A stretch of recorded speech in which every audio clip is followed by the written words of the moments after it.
নবীজি ডাক দিয়ে বলেন, আমার উম্মতেরা শুনে রাখো, তোমরা একটু আমার সামনে আগায় আসো, আমি তোমাদেরকে ওই সমস্ত বিষয় তেলাওয়াত করে শোনাই যে বিষয়গুলো আল্লাহ আমি নবী মুহাম্মদের উম্মত সহ গোটা দুনিয়ার মধ্যে যত নবী এসেছে সমস্ত নবী উম্মতের জন্য আল্লাহ আবশ্যক করেছেন। সুবহানাল্লাহ। قل تعالوا واتل ما حرم ربكم عليكم ألا تشركوا به شيئا দুনিয়ার মানুষেরা শোনো, এক নাম্বার আল্লাহর আদেশ শোনো, তোমরা আল্লাহর সাথে কাউকে শরীক করবে না, তোমরা আল্লাহর সাথে কাউকে শরীক করবে না। বলেন এক নাম্বার কি? আল্লাহর সাথে কাউকে শরীক করবে না। নবী আমার ডাক দিয়া বলেন, দুনিয়ার মানুষ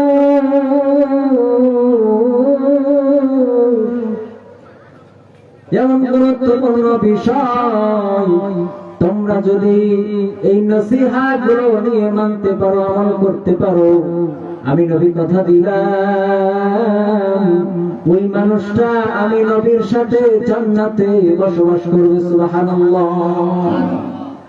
আল্লাহ তুশরিকু বিহি শাইআ।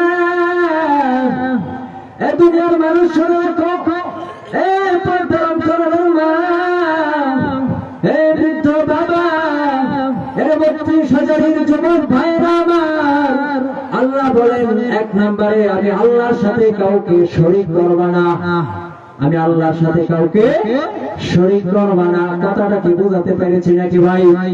একটু বলেন না আমার সাথে। এক নম্বরে আল্লাহর সাথে কাউকে শরীক করা যাবে না। শরীকের অনেক প্রকার আছে, অনেক ধরন আছে। কোনটা হলো প্রকাশ্য শিরিক, আল্লাহর সাথে শিরিক করা বড় জঘন্য গুনাহ, মারাত্মক গুনাহ। আল্লাহ বলেন, ইন্নাশ শিরকা লাযুলমুন আযীম। আমি আল্লাহ সমস্ত গুনাহ ক্ষমা করে দিব, কিন্তু শিরিকের গুনাহ ক্ষমা করব না। আল্লাহ ডাক দিয়ে বলেন, দুনিয়ার মানুষ আমি আল্লাহর সাথে কাউকে শরীক করব না। শরীক অনেক প্রকার আছে। একটা হচ্ছে সরাসরি শিরিক, দেবদেবীর পূজা করা, এটাও একটা শরীক। আর এটাকে বলে শিরকে জলি। বলেন না একটু শিরকে জলি। আরেকটা আছে শিরকে খফি, গোপন শিরিক। শিরিকের প্রকারগুলো বর্ণনা করতেছি। এক নাম্বার হলো আল্লাহর সাথে কাউকে শরীক করবে না। শিরিক দুই প্রকার। বলেন কয় প্রকার? দুই প্রকার। একটা হলো শিরকে জলি, সরাসরি শিরিক করা, আল্লাহকে বাদ দিয়া অন্য কোনো কিছুকে রব মনে করা। নাউযুবিল্লাহ বলে। খ্রিস্টানদের মাঝে এমন কিছু মানুষ আছে যেই মানুষগুলো আল্লাহকে বাদ দিয়া ফেরেশতাদেরকে তারা আল্লাহর কন্যা মনে করে। কথা বলেন ঠিক না ঠিক? ইহুদিদের মাঝে এমন কিছু মানুষ আছে যেই মানুষগুলো মনে করে হযরত উযাইর আলাইহিস সালাতু ওয়াস সালাম আল্লাহর পুত্র। কথা বলেন ঠিক না ঠিক? আমাদের আশেপাশে তার অনেকে আছে সরাসরি আল্লাহকে বাদ দিয়া এমন কোন কিছুর ইবাদত করে যেটা সরাসরি আল্লাহর সাথে শরীক হয়। নাউযুবিল্লাহ। আরেকটা আছে শিরকে খাফি, গোপন শিরিক। কথা বলেন কি শিরিক? গোপন শিরিক। একটু বলেন না কি শিরিক? গোপন শিরিক। গোপন শিরিক করা যাবে না। নেতা যদি আমাকে আজকে 10,000 টাকা না দিত তাহলে আমি আজকে বাঁচতে পারতাম না। কথা বলেন ঠিক না ঠিক? আছে না নাই? বাঁচানোর মালিক কে? একটু জোরে বলেন, বাঁচানোর মালিক কে? খাওয়ানোর মালিক কে? আজকে আপনাদের সামনে প্যান্ডেল এত সুন্দর করে সাজানো হয়েছে, এই সব কিছু করার তৌফিক দিয়েছেন কে? আমি যদি বলি নেতা যদি আমাদেরকে সুযোগ না দিত তাহলে মাফি হইতো না। আমাকে যদি 10টা টাকা না দিত তাহলে আমি খাইতে পারতাম না। সাথে সাথে কথাটা শিরিক হয়ে গেছে। মুফাসসিরিনে কেরাম বলেন, এই আয়াতের তাফসীরের মধ্যে তাফসীরে বাগাবীতে, তাফসীরে রুহুল মাআনি সহ অসংখ্য তাফসীর, ইবনে কাসির সহ অসংখ্য তাফসীরের কিতাবের মধ্যে বলেন শিরকে খাফি হচ্ছে কেউ যদি দেখানোর জন্য কাউকে নামাজ পড়ে ইবাদত করে দান করে, এটাও হবে গোপন শিরক। কথা বলেন ঠিক না ঠিক? এজন্য ইবাদত করব কার জন্য? দান করব কার জন্য? নামাজ আদায় করব কার জন্য? রোজা রাখবো কার জন্য? নিজের পরিবারের জন্য খরচ করব কার জন্য? আপনি আপনার পরিবারের মধ্যে অর্থটা ব্যয় করতেছেন, এই অর্থের জন্য আল্লাহ আপনাকে সাদাকার সওয়াব দিচ্ছেন। কথা বলেন ঠিক না ঠিক? এটা করব কার জন্য? আল্লাহ আপনাকে আপনার পরিবারের দায়িত্বশীল বানিয়েছেন, আল্লাহ আপনাকে সমাজের দায়িত্বশীল বানিয়েছেন, আল্লাহ আপনাকে ইউনিয়নের দায়িত্বশীল বানিয়েছেন, আল্লাহ আপনাকে এই দেশের দায়িত্বশীল বানিয়েছেন। প্রত্যেকটা মানুষকে আপনার উচিত হবে কেউ যেন শিরকের সাথে না জড়ায়। কথা বলেন ঠিক না ঠিক? এর দুনিয়ার মানুষ আল্লাহ বলেন আমি আল্লাহর সাথে শিরক করব না, আমি আল্লাহ শিরকের গুনাহ পছন্দ করি না। আল্লাহ বলেন ইন্না শিরকা লাযুলমুন আযীম, আমি আল্লাহ শিরকের গুনাহ ক্ষমা করব না। এ কারণে হযরত লুকমান আলাইহিস সালাতু ওয়াস সালাম মওতের সময় সন্তানদেরকে ডাক দিয়ে বলেন, এর সন্তান আল্লাহর সাথে কাউকে শরীক করিও না। ইয়া বুনাইয়া লা তুশরিক বিল্লাহ, ও আমার কলেজার টুকরা সন্তান, আমি মওতের সময় তোমাকে একটা ওসিয়ত করতেছি, আমার আল্লাহর সাথে কোনদিনও যেন কোনো মুহূর্তে শিরক না হয়ে যায়। এর ৩২,০০০ যুবক, পর্দার অন্তরালের মা, বৃদ্ধ বাবা লোকমান আলাইহিস সালাতু ওয়াস সালাম যেমন তার সন্তানকে আদেশ করেছেন, সন্তান কখনো তুমি শিরক করিও না আল্লাহর সাথে, সেই লোকমান নবীর কথা আল্লাহর দরবারে এতটা পছন্দ হয়েছে, আল্লাহ কোরআনের মধ্যে সূরা একটা লোকমান নামে একটা সূরা দিয়েছেন। সুবহানাল্লাহ। সেই লোকমান নবীর নসিহত থেকে আজকে এই প্যান্ডেলের মাঝে আমি আপনাদেরকে সেই বিষয়টা শোনাইলাম। আপনারা যদি রাজি থাকেন, খুশি থাকেন, আমার সাথে একটু বলেন না, আজকে থেকে আপনার সন্তানকেও আপনি এই আদেশটা করবেন কিনা? এর সন্তান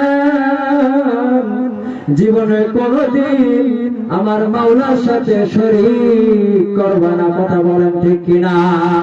রাজি আছেন ইনশাআল্লাহ? দুনিয়ার জমিনে আল্লাহর সাথে শিরক করে নাই, কিন্তু ঈমান চলে গেছে, কষ্ট যাতনা সহ্য করেছেন, কিন্তু ঈমান দেন নাই, আল্লাহর সাথে শরীক করেন নাই। এমন বহু ঘটনা আছে, আপনাদেরকে কয়টা বলবো? তবে একটা ঘটনা ছোট্ট করে একটু বলতে চাই। হযরত আব্দুল্লাহ ইবনে হুযায়ফা নবীর সাহাবী, রোমের সম্রাট শুনলেন মুসলমানদের অনেক পাওয়ার, মুসলমানদের অনেক ক্ষমতা, মুসলমানদের ঈমানের অনেক শক্তি। এটা শোনার পরে রোম সম্রাট বলে, হাই হাই, মুসলমানের এত ক্ষমতা, ওদের তো এত টাকা পয়সা নাই, এত সামরিক অস্ত্র নাই, তাহলে ওদের এত সাহস কিভাবে হয়? দুইজনকে পাঠিয়ে দিলেন, যাও একটা বাহিনী পাঠিয়ে দিলেন, বললেন মুসলমানদের যে সেনাবাহিনীর প্রধান আছে, ওই সেনাবাহিনীটাকে তোমরা কব্জ করে এটাকে আক্রমণ করে সেই সেনাবাহিনীর প্রধান সহ কয়েকজনকে আমার কাছে ধরে নিয়ে আসবা। বিশ্বনবী মুহাম্মদুর রাসূলুল্লাহ সাল্লাল্লাহু আলাইহি ওয়াসাল্লাম হযরত হুযায়ফা রাদিয়াল্লাহু আনহুকে সেই সেনাবাহিনীর প্রধান নিযুক্ত করেন, পাঠিয়ে দিলেন সৈন্যবাহিনী। রোমের সম্রাটের লোকজন যখন আসলো, তারা ঘটনাচক্রে মুসলমানদের সৈন্যবাহিনী থেকে সেই সেনাপ্রধান হযরত হুযায়ফা রাদিয়াল্লাহু আনহুকে ধরে নিয়ে গেল। রোম সম্রাটের সামনে যখন উপস্থিত করা হয়, রোম সম্রাট ডাক দিয়া বলেন, হে আব্দুল্লাহ ইবনে হুযায়ফা, শোনো, শুনেছি মুহাম্মাদের দ্বীন গ্রহণ করেছো, মুহাম্মাদের দ্বীন ছেড়ে দাও, আমি রোমের সম্রাট যা চাও তাই দিয়ে দিব, আমার রাজ্যের অর্ধেক দিয়ে দিব, হযরত আব্দুল্লাহ ইবনে হুযায়ফা ডাক দিয়ে বলেন, এ রোমের কুকুর, ইয়া কালবার রোম, তুমি যদি গোটা রোমের সমস্ত রাজত্ব আমাকে দিয়ে দাও, আমি আমার আল্লাহর সাথে শরীক করতে পারবো না। সুবহানাল্লাহ। যেই মুহাম্মাদের ধর্ম একবার গ্রহণ করেছি, সেই ধর্ম আর কোনোদিন ছাড়তে পারবো না। রোমের সম্রাট দেখলেন অবস্থা বড় খারাপ, আর মুসলমানদের শক্তি নাই, সামর্থ্য নাই, কিন্তু এদের ঈমান বড় মজবুত। কথা বলেন ঠিক না ঠিক? আজকে এইখানে দেখেন পুরো প্যান্ডেলটা এখনো ভরে নাই, আশপাশে মানুষ জমা হয় নাই, কিন্তু এখানে যে কয়েকজন বসে আছেন আপনারা কি মুসলমান কিনা? কথা বলেন, আপনারা মুসলমান কিনা? এর মানে মুসলমানের পাওয়ার তো অনেক বেশি। মুসলমানের পাওয়ারের কথা শুনে 3 মাস দূরত্বের যে পথ, এই পথ 3 মাস দূরত্বের পথ থেকে রোমের সম্রাট মুসলমানদেরকে ভয় পায়। আমার আল্লাহ তাদের অন্তরের মাঝে ভয় ঢুকে দিয়েছেন। সুবহানাল্লাহ। 3 মাসের দূরত্ব থেকে ভয় পাওয়া শুরু হয়ে গেছে, আর মুসলমানরা আসতেছে। সুবহানাল্লাহ। আব্দুল্লাহ ইবনে হুযায়ফাকে ডাক দিয়া বলে, আব্দুল্লাহ, তুমি মুসলমানের কালিমা ছেড়ে দাও, মুহাম্মাদের দিন ছেড়ে দাও, আমি আমার রাজ্যের অর্ধেক দিয়ে দেব। বলে, সম্ভব না, যে মুহাম্মাদের দিন একবার গ্রহণ করেছি, এই দিন আর ছাড়া সম্ভব না। আপনারা রাজি আছেন এই দিন ছাড়তে? এই দিন ছেড়ে দিবেন আপনারা? আপনাদের উপরে যত নির্যাতন আসে এই দিন ছেড়ে দিবেন? যদি নির্যাতন নির্যাতন করার কারণে আল্লাহর জন্য, আল্লাহ রাসূলের জন্য যে জীবনকে উৎসর্গ করেছি, সেই জীবনকে আমরা বেঈমান কাফেরদের কথায় ছেড়ে দিতে রাজি আছি? কখনো সম্ভব নয়। কথা বলেন ঠিক না ঠিক? ঈমান চলে যাবে, এটা আমরা কোনোদিন মানতে পারবো না। বলেন আলহামদুলিল্লাহ। আব্দুল্লাহ ইবনে হুযায়ফাকে ডাক দিয়ে বলেন, ঈমান ছেড়ে দাও, কোনোভাবে সম্ভব না। আব্দুল্লাহ ইবনে হুযায়ফাকে একটা ঘরের মাঝে বন্দী করলেন। একটা ঘরের মাঝে বন্দী করে সেখানে উলঙ্গ নারী দিয়ে দিলেন। 3 দিন পর রোমের সম্রাট ওই দরজা খুলে বলেন, এরে মহিলা, বলো দেখি আব্দুল্লাহর কি খবর, তার ঈমানটাকে নষ্ট করতে পেরেছ?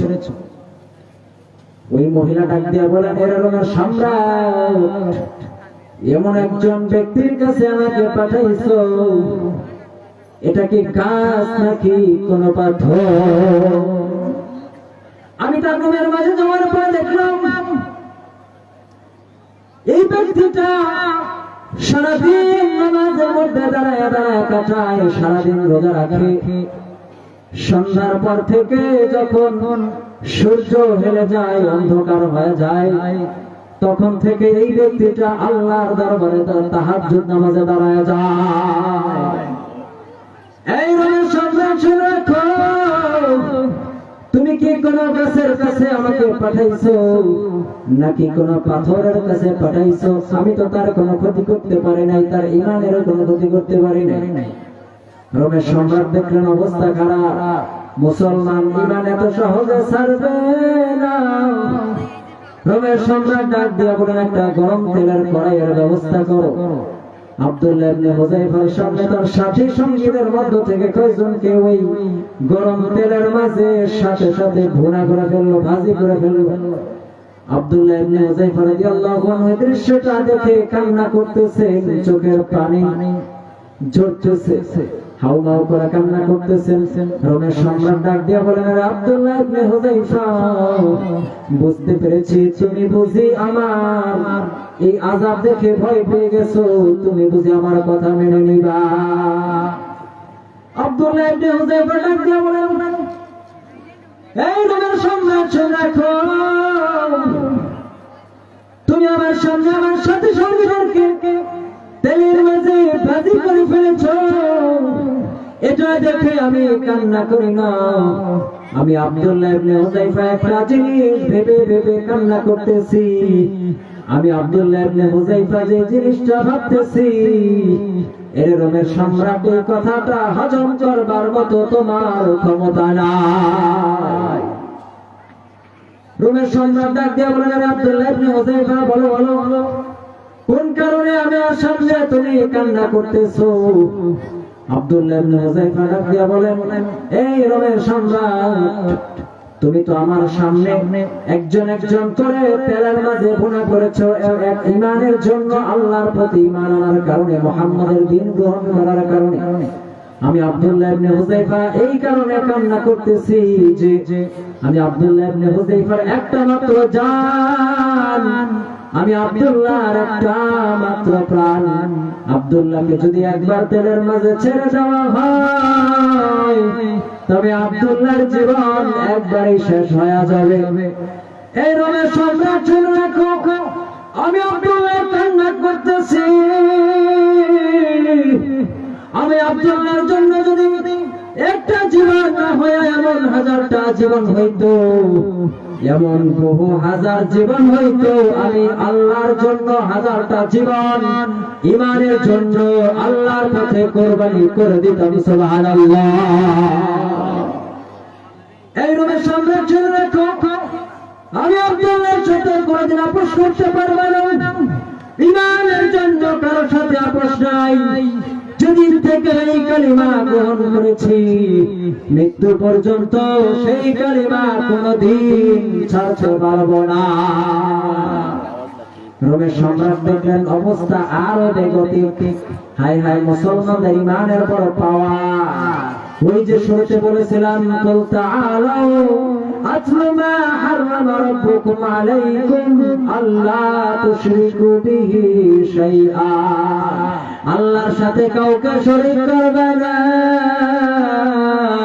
সেই সবকটা আব্দুল্লাহ ইবনে হুযায়ফা নবীর সাহাবী স্বয়ং আব্দুল্লাহ তার রাসূল থেকে গ্রহণ করেছেন। কথা বলেন ঠিক না ঠিক? আল্লাহর সাথে কাউকে শরীক করা যাবে নাকি?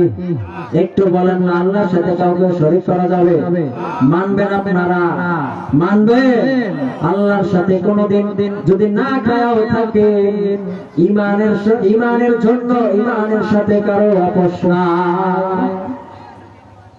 এর দুনিয়ার মানুষ, একটু তাকায় দেখো, তোমার চারপাশে তত আলেম ওলামা দীর্ঘ সময় তারা জেল জুলুমের নির্যাতনের শিকার হয়েছেন। কারোর সাথে আপোষ করেছেন কিনা? আপোষ করেছেন। কিন্তু তারা তো পারতেন আপোষ করে জেল জুলুম থেকে বেঁচে থাকতে, কিন্তু তারা আল্লাহর দরবারে জবাব দিতে হবে বলে বিধায় আর কোনো কারোর সাথে আপোষ করেন না।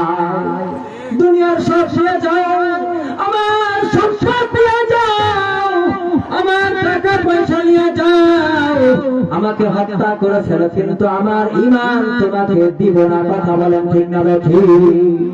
দুনিয়ার সামান্য সম্পদের জন্য, দুইটা টাকার জন্য আল্লাহর সাথে কোনদিন শরীক করতে পারবো না। রাজি আছেন? দুই হাত তুলে দেখা। লিল্লাহি তাকবীর।